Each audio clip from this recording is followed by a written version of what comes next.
Public transportation options are taking little time to drop mask requirements. Less than 24 hours after a federal judge struck down the national mandate. Major airlines like Delta, Southwest, and American say they'll no longer require face coverings on their flights. Uber and Lyft won't mandate them for riders or drivers. And the NFTA has dropped its mandate on its buses, trains, and airports. Reporter NATALIE FAHMY at the Buffalo Niagara International Airport tonight. NATALIE, what's been the response to this first day of the airport's mask optional policy? Jeff, there has definitely been some mixed reaction. Some travelers and transit riders are excited. Others tell me they will continue wearing their mask. I've been at the Buffalo Niagara Airport for a little more than an hour now, and I've seen a mix of people, both wearing masks and unmasked. But for the first time in 2 years, that decision is up to you. I'm glad that they're away. I hate the mask. Hate it. I'm pissed off because a lot of people are going to get sick. Late Monday night, the NFTA told me they will continue to enforce a mask mandate at the airport on buses and trains. But Tuesday morning, it lifted that mandate to align with TSA's decision. COVID is still around.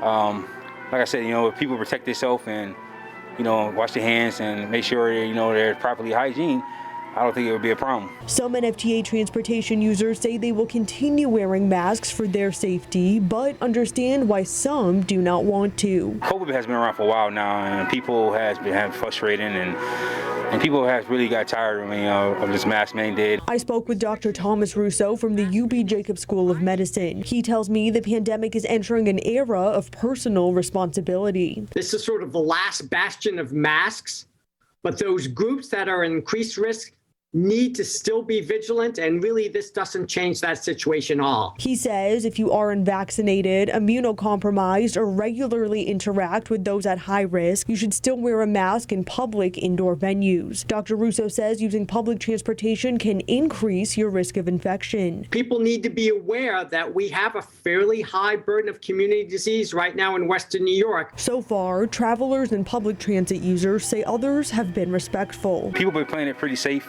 Social distancing. Major airlines like Delta, United, American, and Southwest have dropped their mask mandate effective immediately. The NFTA still encourages travelers and transit riders to wear a mask in indoor spaces and on public transportation. Live in Cheektowaga, NATALIE FAHMY, 7 News. All right, NATALIE, thank you. Now, this sweeping change comes as new COVID-19 cases are up in every age group in more than half of U.S. states. New cases have increased in children for the first time in 3 months, with 33,000 positive tests last week. Here at home, new cases per 100,000 has more than quadrupled over the last month, but no major hike in hospitalizations, as fewer than 5 people per 100,000 are in an area hospital this evening.